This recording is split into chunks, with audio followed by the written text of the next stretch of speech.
প্ৰবীণ সাংবাদিক পদ্মশ্ৰী সন্মানপ্ৰাপক প্ৰফুল্ল গোবিন্দ বৰুৱাৰ যোৱা 14 ডিচেম্বৰ তেখেতে মৃত্যু সাৱটি লৈছে। আমি অতিকৈ মৰ্মাহত হৈছোঁ আৰু আজি আমি যোৰহাট আঞ্চলিক ছাত্ৰ সন্থা, অসম সেনা যোৰহাট মহানগৰ সমিতি আৰু যোৰহাট আঞ্চলিক সমিতিয়ে কাব্যশ্ৰী নীলমণি ফুকন স্মাৰক সহস্ৰাব্দ উদ্যানত তেখেতৰ বিদেহ আত্মাৰ চিৰ সদ্গতি কামনা কৰি আমি আজি বন্তি প্ৰজ্বলন কৰিছোঁ। প্ৰফুল্ল গোবিন্দ বৰুৱা দেৱক হেৰুৱাই অসমীয়া জাতিটোৱে আচলতে আমি এজন অভিভাৱকক হেৰুৱাইছোঁ।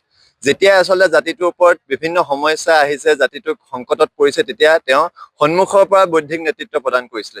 ঐতিহাসিক অসম আন্দোলনৰ সময়তে যদি চাওঁ, যেতিয়া সংবাদ মাধ্যমৰ ওপৰত আচলতে চেঞ্চাৰশ্বিপ জাপি দিয়া হৈছিলে, তেতিয়াও তেখেতে সন্মুখৰ পৰা সেই প্ৰত্যাহ্বান নেওচি যে সমাজ জীৱনক জাতীয়তাবাদী চিন্তা চৰ্চাৰে উদ্বুদ্ধ কৰিবলৈ তেওঁ সক্ষম হৈছিলে।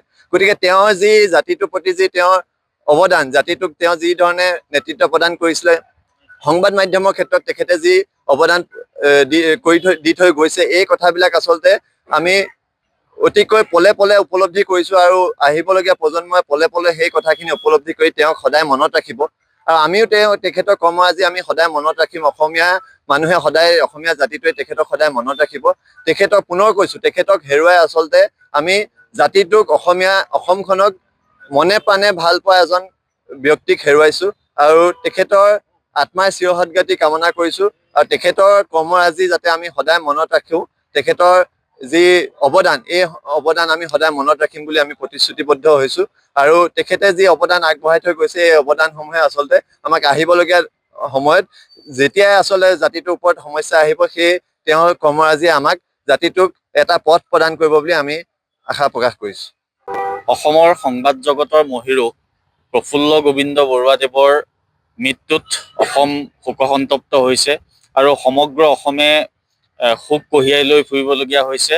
আমি এটা কথা ক'ব বিচাৰিছোঁ, আজি যোৰহাট আঞ্চলিক ছাত্ৰ সন্থা, অসম সেনা যোৰহাট আঞ্চলিক সমিতি, যোৰহাট মহানগৰ সমিতিয়ে আজি বন্তি প্ৰজ্বলনৰ কাৰ্যসূচী গ্ৰহণ কৰিছোঁ আৰু আমি এই স্থলীৰ পৰা ক'ব বিচাৰিছোঁ, অসমে এগৰাকী জাতিক ভাল পোৱা মানুহক হেৰুৱালে আৰু জাতিটোক সঁচা অৰ্থত ভাল পোৱা এগৰাকী ব্যক্তিক হেৰুৱাই আমি কিন্তু সকলো মৰ্মাহত হৈছোঁ।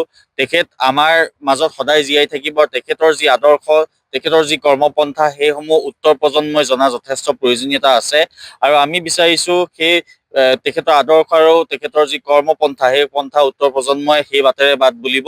আৰু আমি আজি এই স্থানত তেখেতৰ মৃত্যুত আমি শোক প্ৰকাশ কৰি তেখেতৰ আত্মাৰ চিৰশান্তি কামনা কৰিছোঁ। তেখেত য'তে আছে ভালদৰে থাকক, আমি তাৰে কামনা কৰিছোঁ।